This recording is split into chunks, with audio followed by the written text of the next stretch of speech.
The ultimate aim of human existence is the cultivation of mind. मनुष्य अस्तित्व का अगर कोई अंतिम ध्येय है तो वो मानवीय मन का विकास है। तो ये बहुत व्यापक संकल्पना है, ये बहुत ही वाइडर कंसेप्ट है। इसमें समानता के लिए संघर्ष करना, समानता का लड़ा, महिलाओं के लिए अधिकार देना, वर्कर्स के लिए अधिकार देना, साइंटिफिक आउटलुक जिसे एक मॉडर्न आउटलुक बोलते हैं, विज्ञानवादी सोच वो है, जाति जाति में भेदभाव न करना वो है। तो ये कोड जो था वो मुझे उसने बहुत प्रभावित किया। सभी को पता है कि अगर धरातल पे समानता के लिए सबसे बड़ा संघर्ष अगर पूरी दुनिया में किसी ने किया होगा तो वो बाबा साहब ने किया। महिलाओं के लिए, महिलाओं की समानता के लिए, उनके रिस्पेक्ट के लिए, डिग्निटी के लिए, उनके राइट्स के लिए, उनके एम्पावरमेंट के लिए धरातल पे अभी तक सबसे बड़ा संघर्ष किसी ने किया होगा तो वो बाबा साहब ने किया। कुछ चीजें हैं जो आज के दिन उनके विचार जरूर लेने हैं, बट आज का ही वो दिन है जहां हमें रिफ्लेक्शन भी करना है। जो समाज बाबा साहब चाहते थे, जहां जाति जाति में भेदभाव ना हो, क्या उसको हम हासिल कर चुके हैं? उस पे सोचना बहुत जरूरी है। बहुत सारे लोग यहाँ होंगे जिनको मैं कहूँगा जरूर संविधान पढ़िए, बट उनके पास ना उतना टाइम होगा। बट मैं जरूर कहूँगा कि अगर आपको किस परिस्थिति में संविधान बनाया गया, किस तरह से संविधान बनाया गया, किस तरह की चीज़ें संविधान में है जिससे ये समाज जो है, ये दुनिया की एक बहुत ही वाइब्रेंट डेमोक्रेसी है, उसको पढ़ना, उसको समझना बहुत जरूरी है। अगर आपके पास टाइम नहीं तो आप जरूर अपने संविधान की जो प्रस्तावना है उसको पढ़िए, जो फंडामेंटल राइट्स है, मूलभूत अधिकार है, उनको पढ़िए, directive principle of state policy है, उनको पढ़िए। आपको समझ में आएगा कि कितने मूलभूत अधिकार इस संविधान में बाबा साहब ने दिए हैं। जैसे राइट टू इक्वालिटी, समानता का अधिकार, जिसमें आर्टिकल 15 कहता है कि prohibition of discrimination on the basis of religion, race, caste, sex, place of birth. मतलब आप किसी के साथ भी किसी चीज को लेकर भेदभाव नहीं कर सकते। राइट टू इक्वालिटी के बाद होता है right to freedom of speech and expression, assembly, association, movement, residence, profession. मतलब आपको अधिकार दिया है, आपको बोलने का अधिकार दिया है, बोलने की आज़ादी दी है, आपको ऑर्गेनाइजेशन, एसोसिएशन फ्रेम करने की आज़ादी दी है। ये बहुत ही मूलभूत और फंडामेंटल चीज़ें हैं जो समाज में अगर कोई कम्युनिटी है या कोई समाज में व्यक्ति है, उसकी जो राइट्स है, उसका जो एक डिग्निटी है, उसकी जो लाइफ है, उसके लिए बहुत जरूरी है। उसके बाद आता है राइट अगेंस्ट एक्सप्लॉयटेशन। कोई किसी का एक्सप्लॉयटेशन नहीं करेगा। आर्टिकल 23 और आर्टिकल 24 जब पढ़ेंगे आपको तो समझ में आएगा। उसके बाद है right to freedom of religion, अपने अधिकार से वो अगर चाहे किसी रिलीजन को वो चूज कर सकता है। उसके बाद है cultural and educational right, minority जो है उनके लिए एजुकेशन के अधिकार किस तरह से है। जो कल्चरल लिंग्विस्टिक माइनॉरिटी है, भाषा वाली माइनॉरिटी है, उनको किस तरह से प्रोटेक्ट किया है। उसके बाद article 32 right against constitutional remedies, right. तो ये जो बहुत मूलभूत और फंडामेंटल अधिकार है जो संविधान में दिए हैं, जो संविधान की अगर प्रस्तावना आप देखोगे तो उसमें कहा है कि we the people of India, we the people of India having solemnly resolved to constitute India into a sovereign, socialist, secular, democratic republic and to secure to all its citizens justice, social, economic, political, liberty of thought, expression, belief, faith and worship, equality of status and opportunity, and to promote among them all fraternity, assuring the dignity of the individual and unity of the nation in our constitution this 26th day of November 1949 to hereby adopted in attempt to give ourselves this constitution। तो ये विचार है, ये विचार लेना है, ये बहुत जरूरी है। संविधान की प्रस्तावना को समझना है, संविधान में जो मूलभूत अधिकार दिए हैं उनको समझना है, ये बहुत जरूरी है। आज के दिन बाबा साहब को अपने दिमाग में लेना है, दिल में लेना है।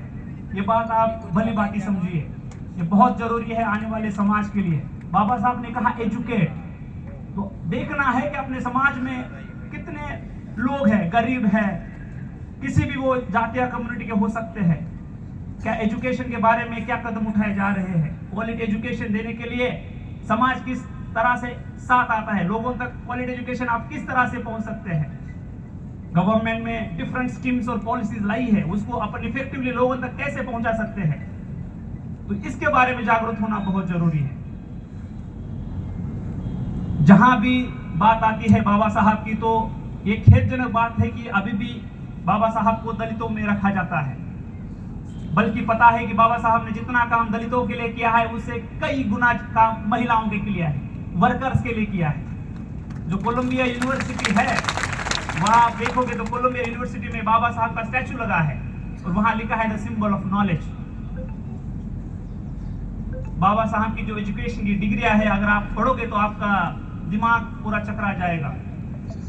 जिस परिप्रेक्ष्य में, जिस चैलेंजेस को देखते हुए उन्होंने इतना एजुकेशन लिया, डिग्रियां ली, आज इतनी चीजें बदल गई है, राइट्स मिले हैं हर जगह, सिविल सोसाइटी हो, गवर्नमेंट हो, समाज में हो, सपोर्ट मिल रहा है। उस दौरान हायर एजुकेशन के लिए आपने कितने लोग जा रहे हैं, कितने लोग सोसाइटल लेवल पे सपोर्ट कर रहे हैं कि बच्चों को पढ़ाए। आज इस सांचौर में आप देखोगे तो आप हमारे सामने एक नशा का बहुत बड़ा चैलेंज है, बहुत ही बड़ा चैलेंज है, जिसको हम सबको मिलकर खत्म करना है। हमारे जो युवा है, इन युवाओं को बताना है आपको कि ये जो चीज है ये उनके लिए कितनी घातक है। वो अपने खुद का सेल्फ कंट्रोल लूज कर देते हैं, उनके चलते उनकी फैमिली परेशानी में रहती है, घर में आर्थिक संकट आता है, वही फिर नशा करने के बाद समाज में जाके क्राइम करता है, अशांति होती है, भय होता है। तो इन चीजों को रोकना होगा। जो हमारे लोग इसमें ऑलरेडी है उनको उससे खींचना होगा। रिहैबिलिटेशन सेंटर जालोर में आया है, बहुत सारा काउंसलिंग अवेलेबल है, नए तरीके से एनजीओ काम कर रहे हैं, बस आपको उनके हेल्प मांगनी है।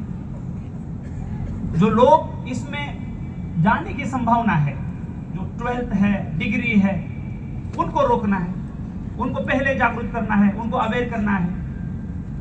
उसके बाद जो लोग प्रत्यक्ष और अप्रत्यक्ष रूप से इसको बढ़ावा दे रहे हैं, नशीली पदार्थ की मुनवार कर रहे हैं, नशीली पदार्थ सप्लाई कर रहे हैं, एमडी, स्मैक, गांजा, अफीम, डोडा, इसको किसी भी हालत में बर्दाश्त नहीं करना है। अगर आपने आज ये ठान लिया, बाबा साहब के जयंती के अवसर पर आपने ये ठान लिया कि मैं इस नशा को खत्म करूंगा, आने वाले मेरे बच्चों का फ्यूचर सुरक्षित करने की जिम्मेदारी अपने हाथ में है, और ये जिम्मेदारी अगर आपने उठा ली तो आज ये जयंती सेलिब्रेट करने का पूरा मैं बोलूंगा कि सफल हो गया, सार्थक हो गया।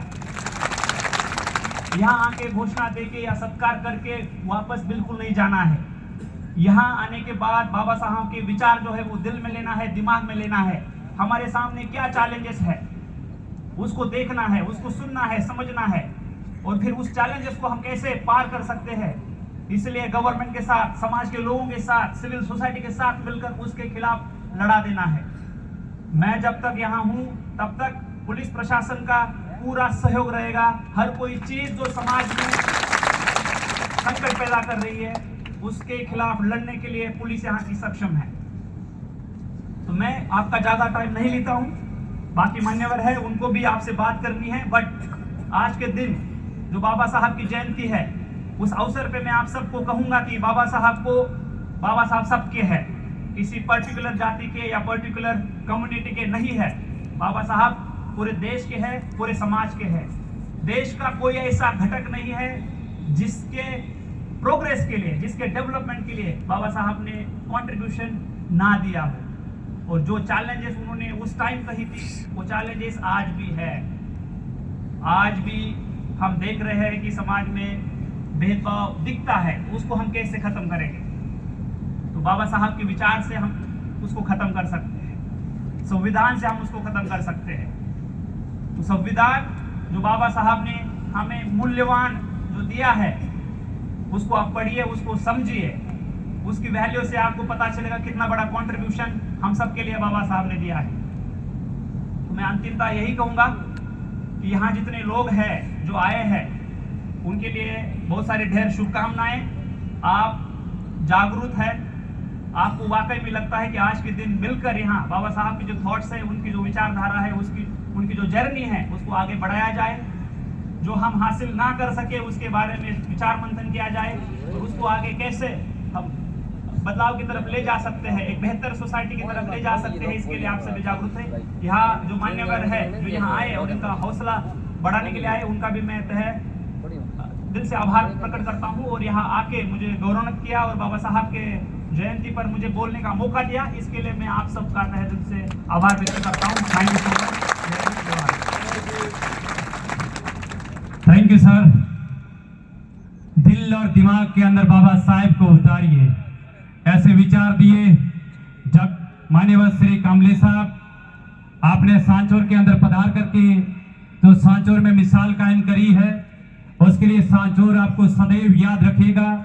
और आपने जो हमें हौसला दिया है, आपने जो हमें मार्गदर्शन दिया है और आपने हमें इस सांचौर को सुधारने की जो ताकत दी है, हम सब आपके बताए गए मार्ग पर चल करके इस सांचौर को बेहतर बनाने में सहयोग करेंगे। एक निबंध प्रतियोगिता हुई थी जिसका विषय था भारत रत्न डॉक्टर भीमराव अंबेडकर का आधुनिक भारत निर्माण में योगदान। तो मैं सीनियर वर्ग